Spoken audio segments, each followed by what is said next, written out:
इस वीडियो में आपको class 10th physical education subject का कंप्लीट सॉल्यूशन देखने को मिलेगा। यदि आपको और भी सब्जेक्ट की वीडियो देखनी है तो मैं YouTube channel MS education TV के ऊपर जाके देख सकते हैं। यदि आपको PDF डाउनलोड करनी है तो इस कोने में आपको वेबसाइट का नाम दिख रहा होगा, इस वेबसाइट से जाके आप डाउनलोड कर सकते हैं। सबसे पहले देखिए सेक्शन A। फर्स्ट क्वेश्चन, वायु में नाइट्रोजन की मात्रा कितनी होती है? 78%। क्वेश्चन 2, प्रोटीन की कमी से कौन सा रोग हो जाता है? Kwashiorkor, option D right. Question 3, Bharat में सबसे पुराना फुटबॉल टूर्नामेंट कौन सा है? Durand cup. क्वेश्चन 4, आनंद मठ में राष्ट्रीय गीत कब प्रकाशित हुआ था? 1882 ईस्वी में। क्वेश्चन 5, विश्व एड्स दिवस प्रतिवर्ष कब मनाया जाता है? 1 दिसंबर को, ऑप्शन सी राइट। क्वेश्चन 6, निम्नलिखित में से कौन सा अंग रक्त प्रवाह संस्थान का नहीं है? कोशिकाएं। क्वेश्चन 7, खोपड़ी में डैश अस्थियां होती हैं? 22 अस्थियां। क्वेश्चन 8, स्टीपल चेज रेस की दूरी डैश मीटर होती है? 3000 metre. Question 9, Geeta Phogat dash से संबंधित है? कुश्ती से संबंधित है, रेसलिंग बोलते हैं जिसको। आप मुझे कमेंट सेक्शन में बताएंगे नीरज चोपड़ा किस खेल से संबंधित है? नीरज चोपड़ा। क्वेश्चन 10, किस खेल पुरस्कार में 25 लाख रुपए की राशि प्रदान की जाती है? मेजर ध्यानचंद पुरस्कार। क्वेश्चन 11, कितने डेसिबल से अधिक शोर ध्वनि प्रदूषण कहलाता है? 65 डेसिबल से अधिक। क्वेश्चन 12, बेरी बेरी रोग किस विटामिन की कमी से होता है? विटामिन B1 की कमी से। क्वेश्चन 13, ये आपके अभिकथन कारण आधारित प्रश्न है जिनको हम असर्शन रीजन क्वेश्चन बोलते हैं। क्वेश्चन इसमें देखिए, सबसे पहले है अभिकथन। मांसपेशियों का अध्ययन मायोलॉजी में किया जाता है। ये जो अभिकथन है क्या है? ट्रू। कारण है कि हमारे शरीर में मांसपेशियां अस्थियों से जुड़ी नहीं होती, जुड़ी होती हैं। तो ये जो स्टेटमेंट क्या है? फॉल्स। इसमें आएगा अभिकथन तो सही है लेकिन जो कारण है वो क्या है? गलत।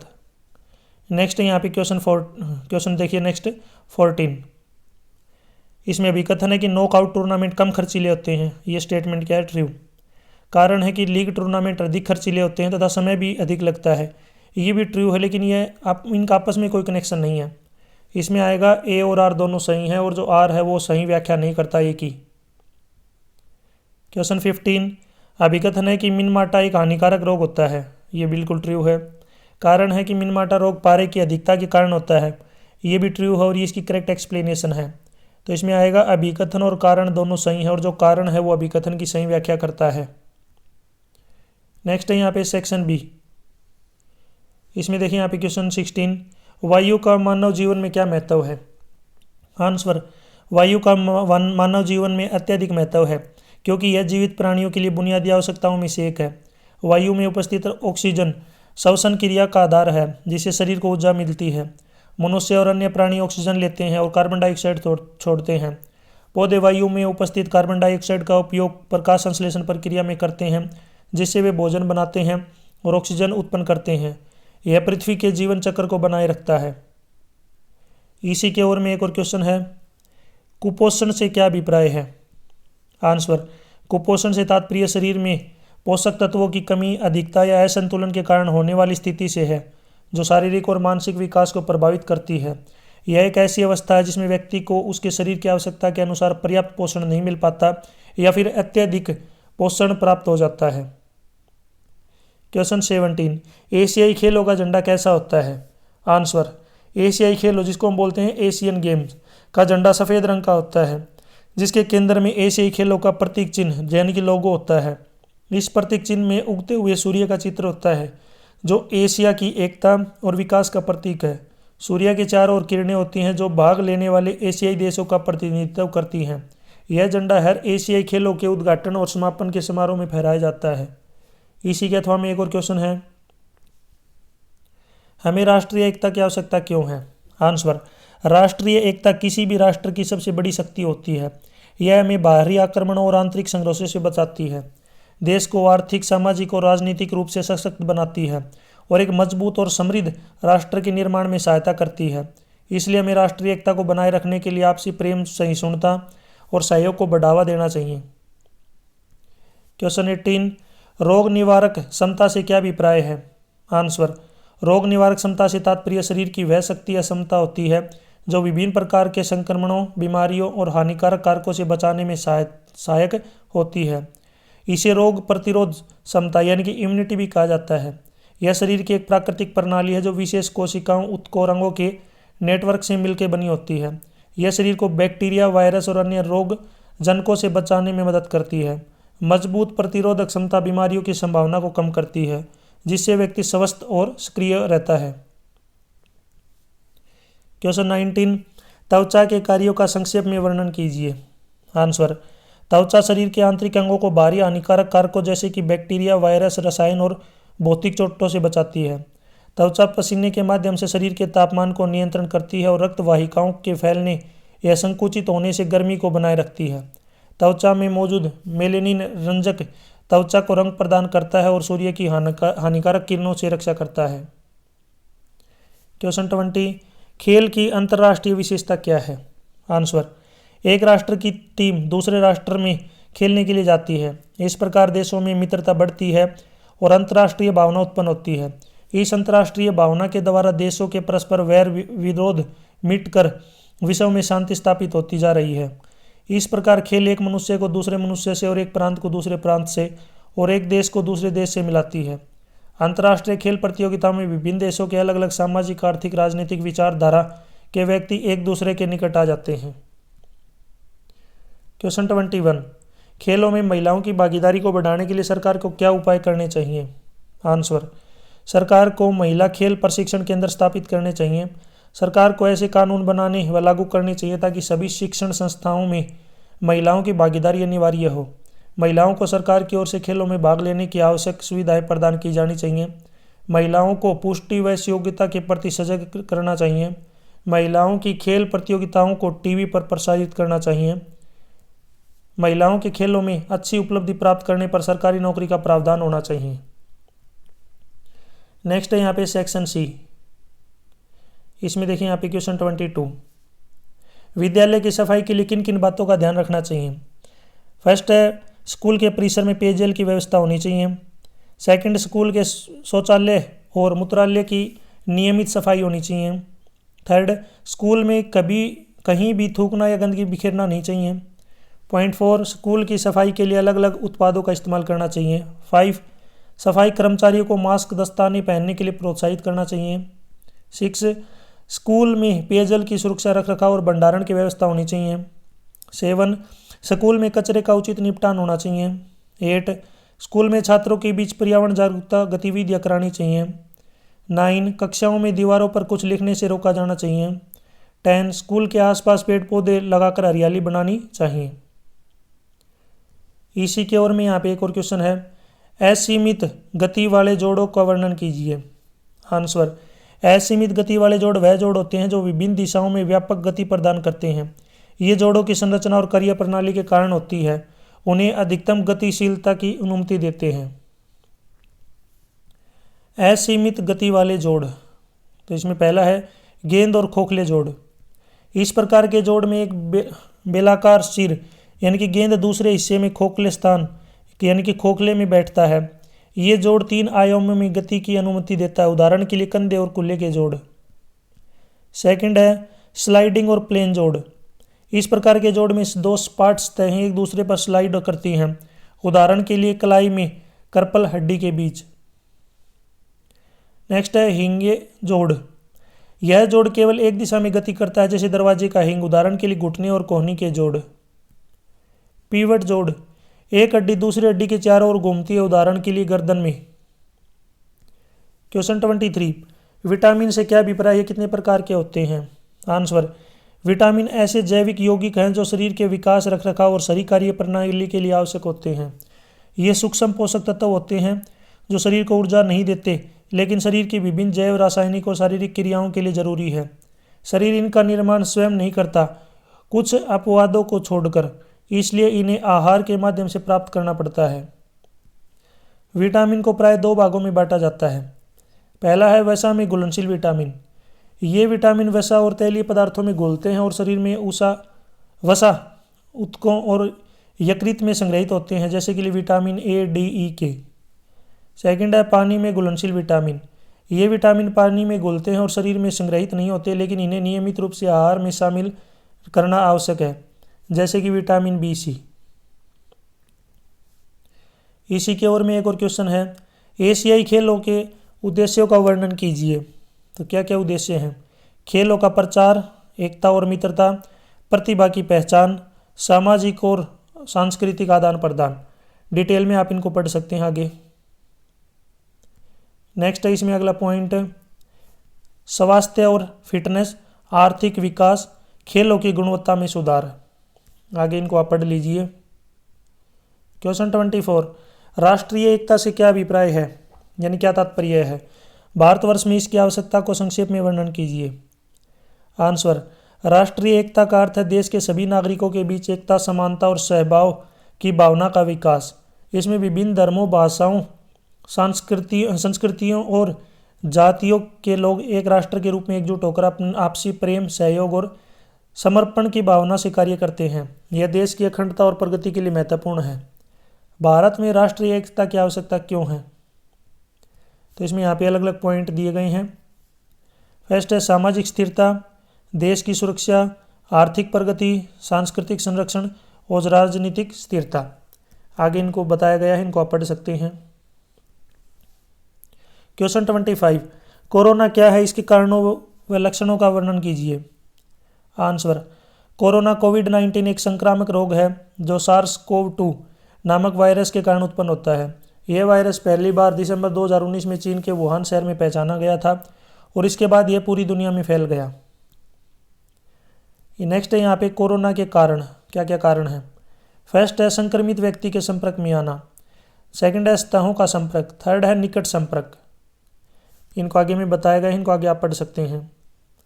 नेक्स्ट है यहाँ पे कोरोना के लक्षण, क्या क्या लक्षण है? फर्स्ट है सामान्य लक्षण में बुखार, खांसी, जुकाम।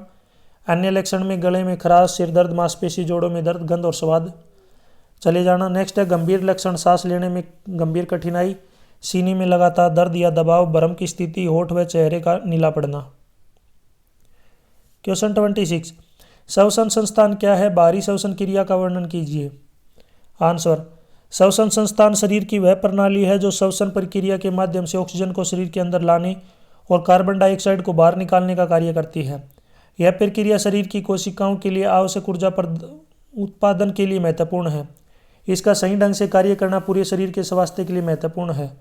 श्वसन संस्थान की देखभाल करके हम न केवल शारीरिक स्वास्थ्य को बनाए रख सकते हैं बल्कि जीवन की गुणवत्ता में भी सुधार कर सकते हैं। वायु नाक, गले और वॉइस बॉक्स से होकर गुजरती है। फेफड़ों में वायु का प्रवेश और वायु का निष्कासन होता है। यह प्रक्रिया डायफ्राम या पसलियों की मांसपेशियों के संकुचन और शिथिलन से होती है। बाहरी श्वसन क्रिया शरीर की ऊर्जा उत्पादन प्रक्रिया के लिए आवश्यक ऑक्सीजन प्रदान करती है। यह रक्त से कार्बन डाइऑक्साइड को बाहर निकालकर शरीर का संतुलन बनाए रखती है और बाहरी श्वसन क्रिया को फेफड़ों और वायुमंडल के बीच गैसों के आदान प्रदान का पहला चरण है जो जीवन के लिए अनिवार्य है। क्वेश्चन 27, लीग टूर्नामेंट से क्या अभिप्राय है, इसके लाभ और हानियां बताइए। लीग टूर्नामेंट एक प्रकार का खेल या प्रतियोगिता है। इसमें प्रत्येक टीम का खिलाड़ी अन्य सभी प्रतिभागियों के खिलाफ मैच खेलते हैं। लीग टूर्नामेंट में हर टीम को अन्य टीमों के साथ कई मैच खेलने का मौका मिलता है और इसके परिणाम स्वरूप एक अंक तालिका बनती है जिसमें अंक विजय, हार, ड्रॉ के आधार पर जमा होते हैं। अंत में सबसे अधिक अंक प्राप्त करने वाली टीम को विजेता घोषित कर दिया जाता है। नेक्स्ट यहाँ पे देखिए लीग टूर्नामेंट के लाभ और नीचे लीग टूर्नामेंट की हानियां और नुकसान, ये आप पढ़ सकते हैं। नेक्स्ट है सेक्शन डी, इसमें है क्वेश्चन 28, खेलों का महिलाओं के लिए क्या महत्व है, विस्तृत बताइए। खेलों का महिलाओं के जीवन में बहुत महत्व है। प्राचीन काल में महिलाओं के लिए खेल कूद का महत्व नकारा जाता था, लेकिन समय के साथ साथ समाज की सोच में परिवर्तन हुआ है। नीचे है इसके महत्व, निम्नलिखित है। पहला है खेलों में भाग लेने से महिलाओं का आत्मविश्वास और आत्मसम्मान की भावना भी जागृत होती है। सेकंड है खेल कूद में भाग लेने से महिलाओं की वृद्धि और विकास उचित होता है जिससे वे हरिष्ट और पुष्ट होती हैं, जिससे वे अपने जीवन के दैनिक कार्यों को अधिक कुशलतापूर्वक कर सकती हैं। नेक्स्ट है खेलों में भाग लेने से महिलाओं के मानसिक विकास में बढ़ोतरी होती है। खेल कूद में भाग लेने से महिलाओं में सहन शक्ति का विकास होता है। खेल कूद महिलाओं के अच्छे चरित्र का विकास करने में सहायक होता है। खेलों में भाग लेने से दबाव, तनाव, अवसाद और चिंताओं आदि से छुटकारा मिल जाता है। खेलकूद से में भाग लेने से अनेक सामाजिक गुणों जैसे सहयोग, सहानुभूति, वफादारी, दयालुता, एकता, ईमानदारी, आज्ञाकारी और आपसी लगाव व हार जीत के स्वीकार करने की अभिवृत्ति आदि का विकास होता है। महिलाओं को प्राय मोटापे की समस्या होती है। खेलकूद में भाग लेने से मोटापे को नियंत्रित किया जा सकता है। खेलों में भाग लेने से सामान्य स्वास्थ्य विकारों जैसे मधुमेह, पाचन संबंधी विकार, आसन संबंधी दोष व ग्रंथियों से संबंधित विकार आदि में सुधार होता है। खेलकूद महिलाओं के नेतृत्व के गुणों का विकास कर उनकी इच्छा शक्ति को दृढ़ करते हैं। इसी के ओर में एक और क्वेश्चन है, भारतवर्ष में खेलों को बढ़ावा देने के लिए दिए जाने वाले राष्ट्रीय खेलों पुरस्कारों का वर्णन कीजिए।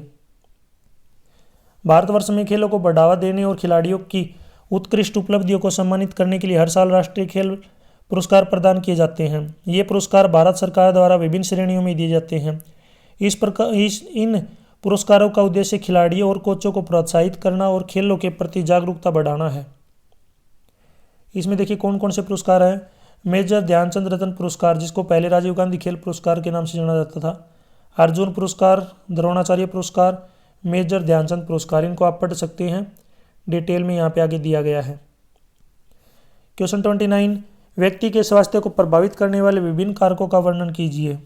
इसमें देखिए आहार, व्यायाम, नींद, वातावरणीय कारक, जीवन शैली, आंतरिक कारक, डिटेल में आगे आप इनको देख सकते हैं। बाह्य कारक ये सभी हैं।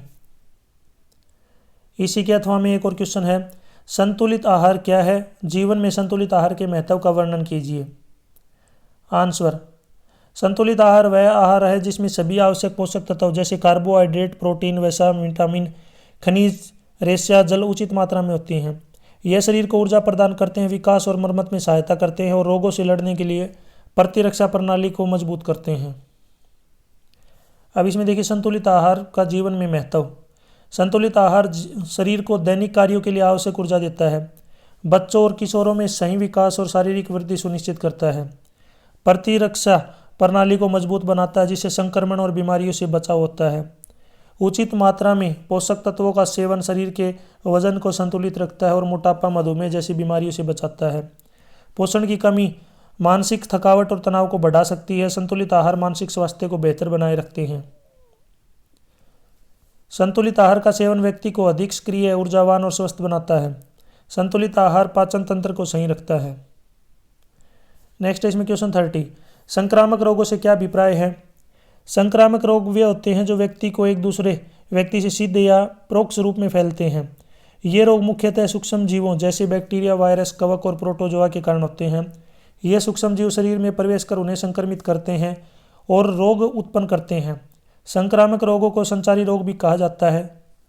और आगे इसके फैलने के माध्यमों का विस्तार पूर्वक वर्णन कीजिए। कैसे ये फैलते हैं? जल और भोजन के माध्यम से, वायु के माध्यम से, रोगवाहक कीटों के माध्यम से, चोट और घाव के माध्यम से, प्रत्यक्ष संपर्क के माध्यम से और यौवन संबंधों के माध्यम से। इसी में अथवा में एक और क्वेश्चन है कि रक्त क्या है? रक्त की संरचना का वर्णन कीजिए। आंसर, रक्त एक तरल संयोजी उत्तक है जो हमारे शरीर में जीवन के लिए आवश्यक प्रक्रियाओं को बनाए रखता है। यह शरीर के विभिन्न भागों में ऑक्सीजन, पोषक तत्व, हार्मोन और अपशिष्ट पदार्थों का परिवहन करता है। रक्त की संरचना, रक्त मुख्य रूप में दो घटकों से मिलकर बना होता है। इसमें यहाँ पे देखिए रक्त तत्व, प्लाज्मा, रक्त कोशिकाएं, ब्लड सेल्स, नीचे यहाँ पे इसके पॉइंट बना रखे हैं, आरबीसी, नीचे है डब्ल्यूबीसी, इनको पढ़ सकते हो। और लास्ट में यहाँ पे आप देख सकते हैं प्लेटलेट्स, ये रक्त का थक्का जमाने में मदद करते हैं और चोट लगने पर रक्त स्राव को रोकते हैं। यहाँ तक वीडियो अपनी कंप्लीट हो चुकी है। वीडियो अच्छी लगी तो उसको लाइक करें, अपने दोस्तों के साथ ज़रूर शेयर करें। आप मुझे कमेंट सेक्शन में बताएंगे रक्त का थक्का जमाने में कौन सा विटामिन मदद करता है, यानी कि जो चोट लगने के बाद जो खुरुंड आता है, यानी कि जो रक्त का थक्का जमता है, वो किस विटामिन की हेल्प से जमता है। तो इसका आंसर आप मुझे ज़रूर कमेंट सेक्शन में बताएं। यदि आपको पीडीएफ डाउनलोड करनी है तो इस कोने में वेबसाइट का नाम दिख रहा होगा, इस वेबसाइट से आप डाउनलोड कर सकते हैं। आपका कोई भी डाउट है, मेरे से हेल्प चाहिए, या तो आप इस वीडियो के जो कमेंट सेक्शन उसमें आप कमेंट कीजिए, या फिर इस वीडियो के डिस्क्रिप्शन में आपको सोशल मीडिया के लिंक्स मिल जाएंगे, वहाँ से आप मेरे से कॉन्टैक्ट कर सकते हैं। Thanks for watching.